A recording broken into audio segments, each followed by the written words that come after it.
শতাব্দী প্রাচীন কথা। বাবুল শহরের কোনো এক বস্তিতে এক বৃদ্ধ বাগানী বাস করত, যার নাম ছিল ইসহাক। ইসহাক তার সততা এবং দয়ার কারণে সমগ্র শহরে প্রসিদ্ধ ছিল। ইসহাকের কাছে একটি খেজুরের বাগান ছিল, যেখানে নানা প্রকারের খেজুর ফলত এবং সেই খেজুরের সুগন্ধের কারণে পুরো বাগান থেকে সুবাস ছড়াত। ইসহাক অতি পরিশ্রমে সেই বাগানের যত্ন নিত এবং যা কিছু সে পেত তার একটি অংশ নিজে ব্যবহার করত, একটি অংশ তার সন্তানদের জন্য রেখে দিত এবং বাকি অংশ গরিব ও অভাবীদের মধ্যে বিলিয়ে দিত। বস্তির সকল দরিদ্র মানুষ বৃদ্ধ বাগানীর এই কাজে খুব খুশি হতো। যখন সূর্যের কিরণ সেই বাগানের মাটিতে পড়ত, তখন মনে হতো যেন এই মাটি শুধু ইসহাকের জন্যই নয়, বরং অন্যদের জন্য আশীর্বাদের উৎস। কিন্তু সময় সবসময় একরকম থাকে না। একদিন ইসহাক খেজুরের দেখাশোনায় ব্যস্ত ছিল। রোদে বেশি সময় বসে থাকার কারণে হঠাৎ তার শরীর খারাপ হয়ে গেল। কয়েকদিনের মধ্যেই তার অসুখ তীব্র আকার ধারণ করল এবং সে শয্যাশায়ী হয়ে পড়ল। যখন সে তার শেষ মুহূর্ত কাছে টের পেল, তখন সে তার 3 ছেলেকে কাছে ডাকল। এই ছেলেদের মধ্যে সবচেয়ে বড় ছিল জুবায়ের, মেজ ছিল ফাহাদ এবং সবচেয়ে ছোট ছিল মালিক। বাবা বিষণ্ণ হয়ে 3 জনকে উইল করতে গিয়ে বলল, আমার সন্তানেরা, এই বাগান আমার জন্য আল্লাহর নেয়ামত ছিল। আমি সবসময় চেষ্টা করেছি এই নেয়ামতের হক আদায় করতে। আজ পর্যন্ত আমি যা কিছু পেয়েছি তার থেকে অন্যদের অংশ বের করেছি, কারণ আসলে অন্যদের সেবাই মানুষের প্রকৃত সাফল্য এবং সুখ নিহিত। আমার তোমাদের 3 জনের কাছে শেষ উপদেশ এই যে, এই বাগান এভাবেই সামলে রাখো, গরিব ও অভাবীদের খেয়াল রাখো এবং মনে রাখো, এই দুনিয়ার সম্পদ বা যা কিছুই দুনিয়ায় আছে সবই ক্ষণস্থায়ী, কিন্তু আল্লাহর পথে যা দেওয়া হয়, দান এবং নেক কাজ সবসময় বাকি থাকে, আর আল্লাহর কাছে নেক কাজের বদলা কয়েক গুণ বাড়িয়ে দেওয়া হয়। এই বলতে গিয়ে বৃদ্ধ ইসহাকের চোখে জল এসে গেল। তার ছেলেরা চুপচাপ মাথা নিচু করে এসব শুনছিল। যতই রাতের অন্ধকার ছড়িয়ে পড়ল, ইসহাকের শ্বাস কমতে লাগল এবং অবশেষে সে তার প্রকৃত স্রষ্টার কাছে চলে গেল। বৃদ্ধ বাগানের মৃত্যুর পর বস্তিতে বিষাদ ছড়িয়ে পড়ল। গরিবদের হৃদয় দুঃখে ভরে গেল, কারণ তারা জানত যে তাদের দুঃখ ভাগ করে নেওয়া মানুষটি এখন আর এই দুনিয়ায় নেই। কিন্তু জুবায়ের, মালিক এবং ফাহাদের হৃদয়ে একটি অন্যরকম ঝড় বয়ে যাচ্ছিল। বৃদ্ধ বাবাকে দাফন করার পর যখন লোকজন বিদায় নিল, তখন 3 জনে সেই বটগাছের নিচে জড়ো হলো, যেখানে কখনো তাদের বাবা বসে লোকজনকে দান করত এবং তাদের উপদেশ দিত। জুবায়ের, যে সবচেয়ে বড় ছিল এবং দুনিয়ার সম্পদের প্রতি সবচেয়ে লোভীও ছিল, সে প্রথমে নীরবতা ভাঙল। তার চোখে এক অদ্ভুত চমক ছিল। সে বলল, ভাইরা, আমাদের বাবা খুব সরল ছিল। তিনি অর্ধেক বাগান গরিবদের দিয়ে দিতেন এবং নিজের জন্য শুধু এতটুকু রাখতেন যাতে গুজরান হয়। কিন্তু আমরা আর সেই সরল নই। আমাদের বুদ্ধি খাটিয়ে কাজ করতে হবে। এখন এই বাগান আমাদের এবং আমাদের এটি দিয়ে নিজেদের জীবন সাজাতে হবে। ফাহাদ, যে ছোট ভাই ছিল এবং সবসময় জুবায়েরের কথায় প্রভাবিত হতো, সে তৎক্ষণাৎ তার সমর্থন করে বলল, হ্যাঁ ভাই, আমাদের বাবা সারা জীবন গরিবদের জন্য টাকা খরচ করেছেন। যদি আমরাও এটা করতে থাকি, তাহলে আমরা কখনো ধনী হতে পারবো না। আমাদের চাই যে এই সব খেজুর আমরা নিজেদের কাছে রাখি এবং বাজারে বিক্রি করে প্রচুর ধন উপার্জন করি। কিন্তু মালিক, যে মেজ ভাই ছিল এবং তার বাবার উপদেশে গভীরভাবে প্রভাবিত হতো, সে ভাইদের কথায় দুঃখে মাথা নাড়তে নাড়তে বলল, আমার ভাইরা, তোমরা কি ভুলে গেছো আমাদের বাবা আমাদের কি উপদেশ দিয়েছিলেন? তিনি আমাদের শিখিয়েছিলেন যে ধনের প্রকৃত উপকার তখনই হয় যখন আমরা অন্যদের কাজে আসি। এটাই তো আমাদের বাবার আশীর্বাদের রহস্য ছিল। যদি আমরা এই ধারা বন্ধ করে দিই, তাহলে আল্লাহর রহমত আমাদের ওপর রাগ করবে।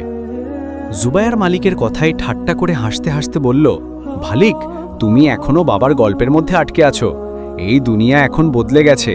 যদি আমরা সারা জীবন শুধু নেকি করে যাই, তাহলে আমাদের কিছুই মিলবে না। এখন সময় এসেছে যে আমরা বুদ্ধি খাটাই। মালিক শেষ চেষ্টা করে বলল, ভাইরা, ভেবে দেখো, যদি আমরা গরিবদের অধিকার কেড়ে নিই, তাহলে আল্লাহর শাস্তি আমাদের ওপর নেমে আসবে। এই খেজুরের বাগান সবসময় এজন্যই সবুজ ও সমৃদ্ধ ছিল, কারণ আমাদের বাবা সবসময় ন্যায় বিচার করেছেন। জুবায়ের কঠোর স্বরে বলল, বস, আর বেশি হয়েছে। যদি তুমি নেকি করতে চাও তো করো, কিন্তু আমরা আমাদের সিদ্ধান্তে অটাল। আমরা কোনো ফকিরকে একটি দানাও দেব না। মালিক মাথা নাড়তে নাড়তে বলল, কাল সকালে আমরা বাগানের সব ফসল নিজেরা গুছিয়ে নেব। মালিকের হৃদয়ে এক ঠান্ডা ছায়ার মতো অনুভূতি ছড়িয়ে পড়ল, কিন্তু সে জানত যে তার ভাইদের হৃদয়ে লোভের শিকড় গভীর হয়ে গেছে। সে নীরবতা অবলম্বন করল, তবে মনে মনে আল্লাহর কাছে দোয়া করল যেন তার ভাইদের সঠিক পথে ফিরিয়ে আনে। রাত গভীর হতে লাগল, কিন্তু জুবায়ের ও ফাহাদের চোখে ঘুমের চিহ্ন ছিল না। তারা দুজন তাদের ভবিষ্যতের পরিকল্পনা করতে থাকল। তাদের মনে বাজারে দামি দামে খেজুর বিক্রির ছবি ঘুরছিল।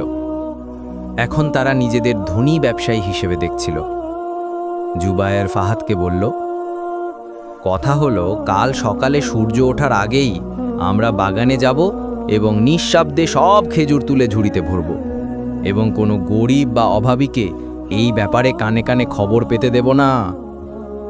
ফাহাদও তার কথায় সম্মতি জানালো এবং বলল, আমরা মালিককেও বেশি কথা বলার সুযোগ দেব না, নইলে সে তার নেকির ধান্দায় আমাদের বাধা দেওয়ার সব রকম চেষ্টা করবে। কিন্তু অন্যদিকে মালিক তার খাটে শুয়ে মনে মনে দোয়া করছিল, হে আল্লাহ, আমার ভাইদের হৃদয়ে পরিবর্তন করো, তাদের হৃদয়ে কোমলতা সৃষ্টি করো এবং তাদের বোঝাও যে ধনের প্রকৃত উদ্দেশ্য হল অন্যদের সাহায্য করা।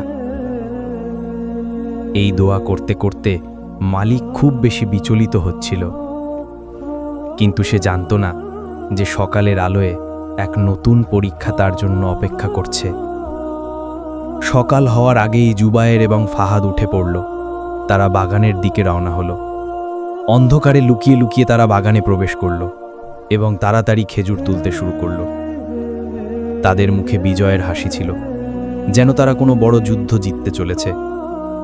তারা লোভের বশে বিনা চিন্তায় প্রতিটি গাছ থেকে খেজুর তুলতে লাগল, এমনকি বাগান খালি হয়ে গেল। যখন তারা দুজন ক্লান্ত হয়ে বাগানের কিনারে বসল, তখন জুবায়ের ফাহাদকে বলল, ছোট ভাই, দেখো আমরা কত বুদ্ধিমানের সাথে কাজ করেছি। এখন এই সব কিছু আমাদের এবং আমরা শীঘ্রই সবচেয়ে বড় ব্যবসায়ী হয়ে যাব। ফাহাদও খুশিতে মাথা নাড়ল, কিন্তু তার হৃদয়ের কোনো কোণে মালিকের কথাগুলো প্রতিধ্বনিত হচ্ছিল।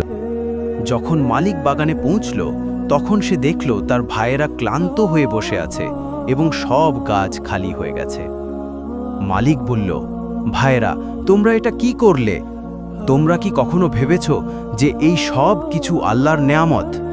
যদি আল্লাহ চান তাহলে এই নেয়ামত শেষও হয়ে যেতে পারে। জুবায়ের রাগত স্বরে জবাব দিল, মালিক, এখন থাম, তোর উপদেশের সময় শেষ হয়ে গেছে। আমরা যা করার ছিল তা করে ফেলেছি। এখন আমাদের ধন উপার্জন থেকে কেউ আটকাতে পারবে না।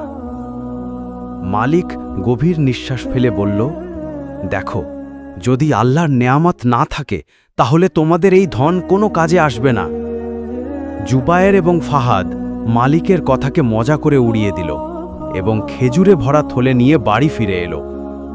তাদের হৃদয় খুশিতে ভরেছিল, কিন্তু তারা জানত না যে প্রকৃতি তাদের লোভের জবাব দিতে প্রস্তুত ছিল। সেই দিন রাতের অন্ধকারে বস্তিতে এক অদ্ভুত ঝড় উঠল। প্রচণ্ড হাওয়া গাছের ডালপালা কাঁপাতে শুরু করল এবং বাগানের দিকে এগিয়ে গেল। মালিক এসব দেখে অস্থির হয়ে পড়ল। তার হৃদয়ে এক অদ্ভুত ভয় বসে গেল। সে জানত যে প্রকৃতি লোভ এবং অত্যাচার কখনো ক্ষমা করে না। সকাল হওয়ার আগেই মালিক দ্রুত পায়ে বাগানের দিকে রওনা হলো। জুবায়ের এবং ফাহাদও মালিকের অনুপস্থিতির সুযোগ নিয়ে তাদের থলে নিয়ে বাগানে যাওয়ার পরিকল্পনা করল, যাতে বাকি থাকা খেজুরগুলোও জমা করতে পারে। কিন্তু যখন তারা বাগানে পৌঁছল, তখন তাদের পায়ের নিচে মাটি সরে গেল। এই দৃশ্য বিশ্বাস করার মতো ছিল না। যে বাগান কাল পর্যন্ত সুন্দর ছিল, সেটি আজ এমনভাবে ধ্বংস হয়ে গেছে যেন সেখানে কখনো জীবনের চিহ্ন ছিল না। জুবায়ের এবং ফাহাদ বিস্ময়ে দাঁড়িয়ে রইল। তাদের মুখে ভয় এবং ধাক্কা স্পষ্ট দেখা যাচ্ছিল। মালিকও বাগানে পৌঁছল, কিন্তু এই দৃশ্য দেখে তার চোখ থেকে অশ্রু ঝরে পড়ল। সে আকাশের দিকে তাকিয়ে বলল, আমার আল্লাহ, তুমি সব কিছু দেখেন বালা।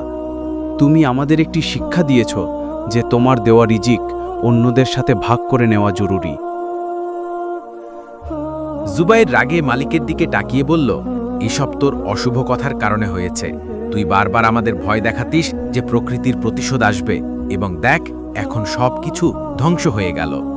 মালিক উত্তর দিল, ভাই, এটা আমার কারণে নয়, বরং তোমাদের লোভ এবং স্বার্থপরতার এই শাস্তি। যদি আমরা আমাদের বাবার উইসিয়াত মেনে চলতাম এবং গরিবদের অধিকার আদায় করতাম, তাহলে আজ এই দিন দেখতে হতো না। ফাহাদ, যে মনে মনে ইতিমধ্যে অনুতপ্ত ছিল, জুবাইরের দিকে ফিরে বলল, সম্ভবত মালিক ঠিক বলছে, আমাদের কাজের হিসেব দিতে হবে। যা কিছু আমরা করেছি তার ফল আমাদের সামনে এসেছে।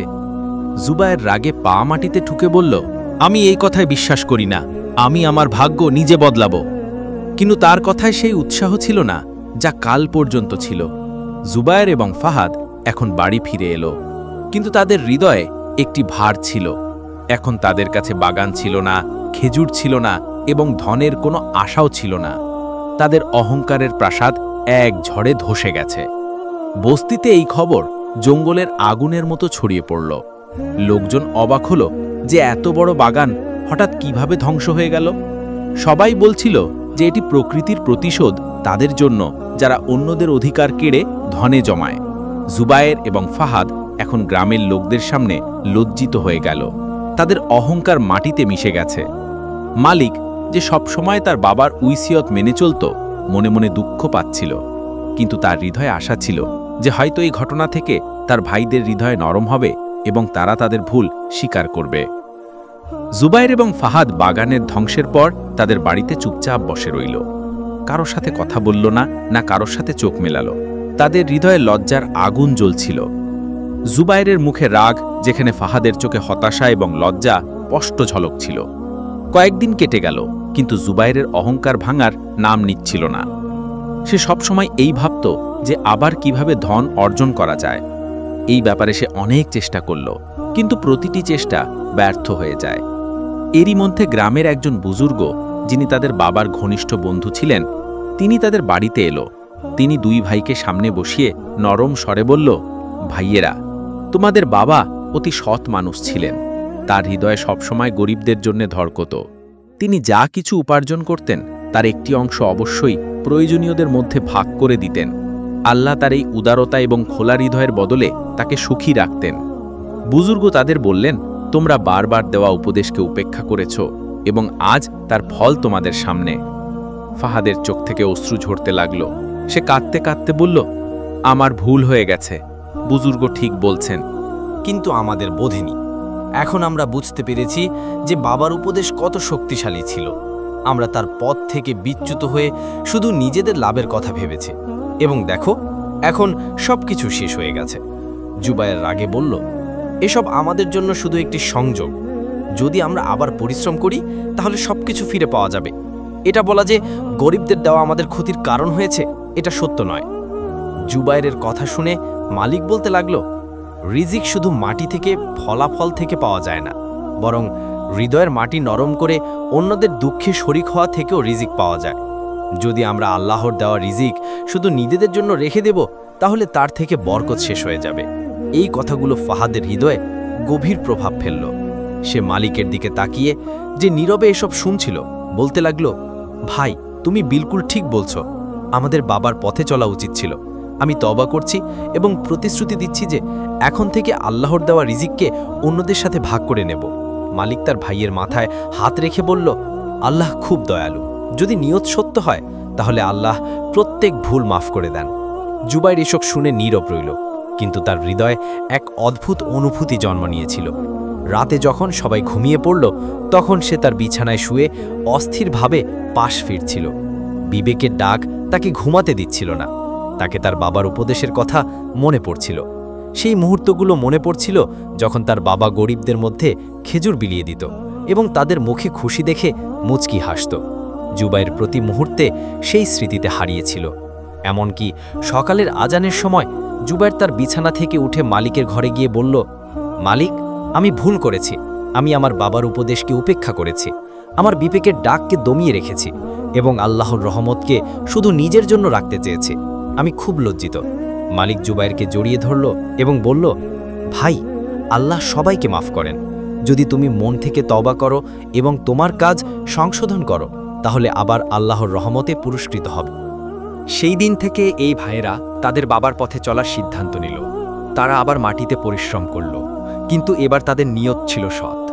যা কিছু তারা পেত তার একটি অংশ অভাবী ও গরিবদের মধ্যে বিলিয়ে দিত। যখন তারা আবার বাগানের যত্ন নিতে শুরু করল, তখন অবিশ্বাস্য ফলাফল সম্মুখে এলো। মাটি আগের চেয়ে বেশি ফসল দিতে শুরু করল। বাগানের বঞ্জর অবস্থা ধীরে ধীরে উর্বর হতে লাগল। খেজুর গাছ আবার সবুজ হয়ে উঠল। গ্রামের লোকজন অবাক হলো যে কিভাবে এত দ্রুত একটি ধ্বংসপ্রাপ্ত জায়গায় এই পরিবর্তন এলো। একদিন যখন ভাইরা বাগানে ঘুরছিল, গ্রামের বুজুর্গ আবার তাদের কাছে এলো। হাসি মুখে বলল, দেখো, আল্লাহ তার বান্দার তওবা কবুল করেন এবং তাদের তার রহমতে পুরস্কৃত করেন। এই তোমাদের সত্য হৃদয়ে দেওয়া দানের ফল। জুবায়ের মাথা নিচু করে বলল, আমি খুব বড় ভুল করেছি বাবাজি, কিন্তু আল্লাহর শুকরিয়া যে তিনি আমাদের মাফ করেছেন। কিন্তু আমরা এখন থেকে আমাদের বাবার উপদেশ মেনে চলব এবং নেকির পথে চলতে থাকব। ফাহাদ আরও বলল, আমরা বুঝে গেছি যে ধন শুধু মাটিতে ফলাফল থেকে মেলে না, বরং হৃদয়ের শান্তি এবং অন্যদের মুখে খুশি দেখা থেকে মেলে। তিন ভাই মানত করল যে তারা তাদের বাবার স্মরণে গ্রামে একটি সুন্দর কুয়ো তৈরি করবে, যাতে সকলে তা থেকে উপকৃত হতে পারে, এবং একটি ছোট মাদ্রাসা স্থাপন করবে, যেখানে গরিব শিশুদের শিক্ষা দেওয়া হবে। এসব ছিল তাদের বাবার শিক্ষার প্রতিফলন, যিনি সবসময় অন্যদের সাহায্য এবং জ্ঞান বিতরণে জোর দিতেন। 4 মাস পরে যখন কুয়ো এবং মাদ্রাসা সম্পন্ন হল, গ্রামের লোকজন একত্রিত হল এবং একটি তারিখ নির্ধারিত হল যেদিন এই স্থানগুলোর উদ্বোধন করা হয়।